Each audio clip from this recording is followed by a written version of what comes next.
जीवन कई बार हमारे समक्ष विकल्प प्रस्तुत करता है। हम उन विकल्पों से क्या चुनते हैं, क्या नहीं, इससे हमारा चरित्र और हमारा व्यक्तित्व प्रत्यक्ष होता है। और यही चुनाव महान और साधारण का सीमांकन करता है।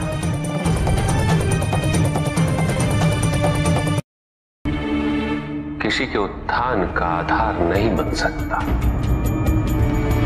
उत्थान तो व्यक्तिगत होता, आंतरिक होता। जब किसी समाज में प्रत्येक व्यक्ति इस आंतरिक उत्थान के लिए अग्रसर है, तभी समाज में परिवर्तन वास्तविक रूप से संभव है। किसी को यह दुख है कि उसके पास कुछ भी नहीं, और जिसके पास सब कुछ, उसे यह दुख है कि पाने को कुछ शेष नहीं। सुख को हम स्वयं अपने दृष्टिकोण से परिभाषित कर देते हैं, जबकि वास्तविकता इससे भिन्न है। इसलिए आवश्यकता है अनासक्त रहने की। जो अपने स्वार्थ हेतु वनस्पति और जीव जंतुओं का शोषण करे, वो कैसा मनुष्य? जो तुम कर रहे हो वो प्रकृति पर अत्याचार है, और अत्याचारी सदैव अत्याचारी ही होता है। अपनी प्राकृतिक संपदा की रक्षा करना प्रत्येक मनुष्य का उत्तरदायित्व है। शक्तिशाली बनना अत्यंत कठिन है, किंतु उससे भी कठिन होता है शक्तिशाली बने रहना। और इसके लिए आवश्यक है कि हम शक्तियों से प्राप्त हुए उत्तरदायित्व का सम्मान करें।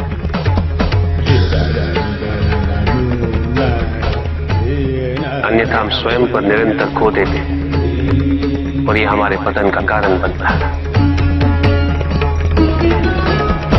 किसी भी व्यक्ति की उन्नति उसकी सहजता से प्रत्यक्ष होती है, ना कि उसके अहंकार से।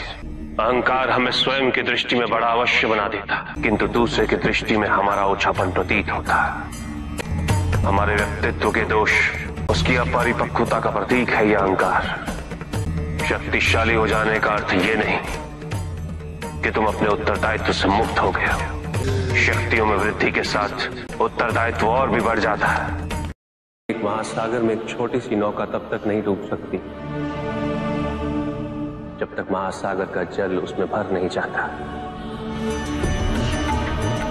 उसी प्रकार हमारे बाहर कितना ही दोष क्यों ना हो, हम नकारात्मक सोच वाले व्यक्तियों से घिरे ही क्यों ना हो, जब तक हम उनके दोष और उनकी नकारात्मकता को अपने भीतर प्रवेश नहीं करने दें, हमें कोई भी डुबा नहीं सकता। यदि हम अपनी अपेक्षाओं पर नियंत्रण पालें, किसी और के सुख से अपने सुख की तुलना ना करें, तो हम किसी भी परिस्थिति में सुखी रह सकते हैं। संसार में सबसे शक्तिशाली अस्त्र है प्रेम, धैर्य, करुणा, क्षमा। किंतु ये आज का ही सत्य नहीं, ये सत्य शाश्वत है। धनी व्यक्ति के पास जो भी अतिरिक्त धन होता है वो उसे दान करना चाहिए, उनके उद्धार के लिए जो अपनी मूल आवश्यकताओं को पूरा नहीं कर सकते।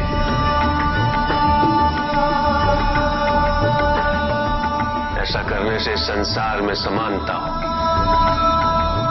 द्वेष नहीं होगा, सद्भावना बनी रहेगी। माता पिता ही एक संतान को जन्म देते, वही सच्चे सृजन करता।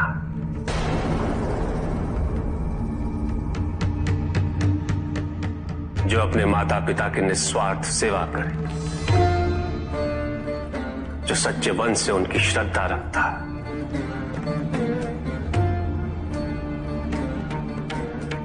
उसे किसी तीर्थ, किसी पुण्य या किसी दान की आवश्यकता नहीं होती।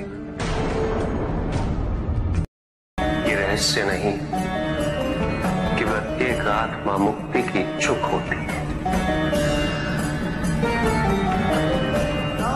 जो मरता है वो है पंचभूतों से निर्मित शरीर।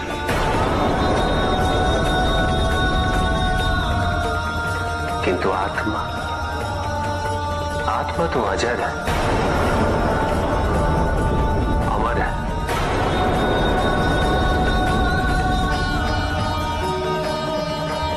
जिसकी यात्रा मोक्ष पर संपूर्ण होगी। आत्मज्ञान का अमृत प्राप्त करने हेतु हलाल समान कष्ट व पीड़ा को सहना अनिवार्य है।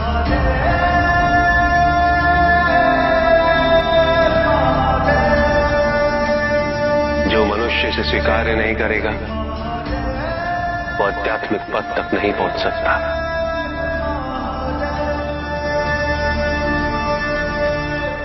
इसे स्वीकार्य किए बिना मनुष्य आध्यात्म पथ पर कभी सफल नहीं हो सकता।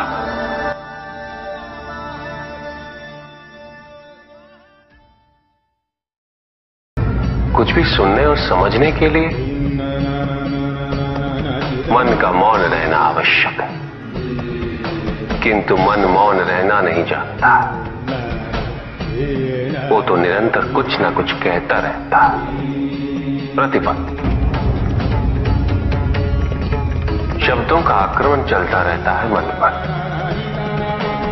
और यही आक्रमण है जिसके कारण व्यक्ति कभी भी शब्दों के परे नहीं जा पाता। जहां जीवन की सत्यता का उसकी प्रतीक्षा कर रहा होता, किंतु भक्ति में परिवर्तन क्यों? संदेह, क्योंकि तुम्हारी भक्ति सदैव कुछ ना कुछ पाने की लालसा पे आधारित रहती है। ये भक्ति प्रेम नहीं, क्योंकि प्रेम कभी कुछ नहीं मांगता, केवल देता है बिना किसी प्रतिबंध के।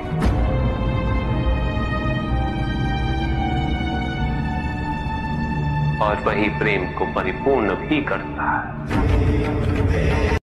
कि क्या उचित है और क्या अनुचित, ये तो प्रकृति में आदिकाल से ही निहित है। ये नियम तो केवल सृष्टि के नियम है, और प्रत्येक व्यक्ति के कर्म उसका परिणाम निर्धारित करते हैं। व्यक्ति के अपने कर्म उसके उत्थान या उसके पतन के निर्णायक होते हैं। सुख आंतरिक होता है, संतोष आंतरिक होता है।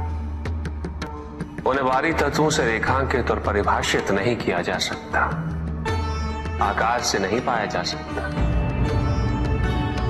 आकार के आधार पर केवल अहंकार ही उत्पन्न होता है, क्योंकि आकार से तुलना करने का संदर्भ प्राप्त हो जाता है। यदि तुम्हारा आकार छोटा है तो तुमसे भी छोटा कोई ना कोई अवश्य होगा, और यदि उसी प्रकार तुम विशाल हो तो तुमसे भी विशाल इस संसार में कोई ना कोई अवश्य होगा। इसीलिए शरीर या आकार की तुलना करना कभी भी शाश्वत सुख का आधार नहीं बन सकता। एक संतान तो परमात्मा का ही अंश होती है, इसलिए पुत्र और पुत्री में भेद करना उचित नहीं।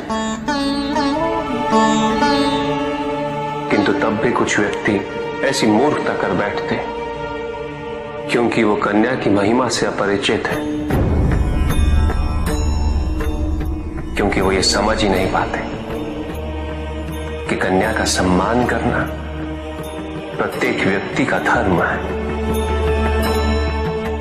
क्योंकि कन्या जीवनदायिनी है, वो जननी है, और जननी तो केवल सत्कार के योग्य होती है, उपेक्षा की नहीं, उसका तिरस्कार नहीं किया जाता। ना ही स्वर्ग नर्क का उत्थान है और ना ही नर्क स्वर्ग का पतन।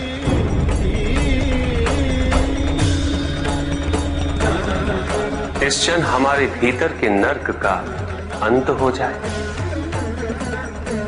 उसी क्षण स्वर्ग की आवश्यकता भी समाप्त हो जाती है।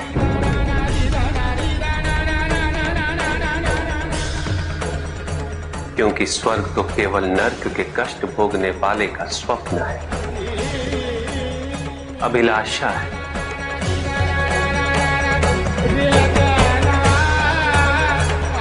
जहां नर्क का अंत होता है, वहीं स्वर्ग की अभिलाषा भी समाप्त हो जाती है।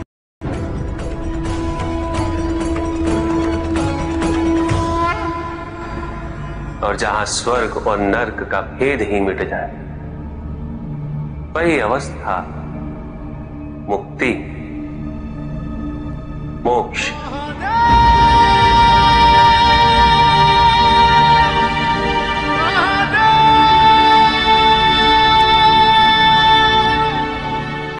मैं वो हूं जो नहीं है,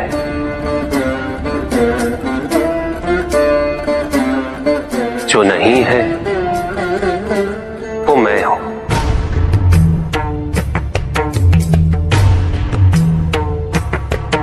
चिरकाल तक सभी को यह स्मरण रहे, जब आप में श्वास है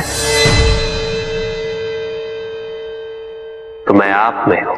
देव देव महादेव शिवा, देव देव। और जिस क्षण आप में श्वास नहीं, देव देव तब आप मुझ पे हैं। देव शिवा।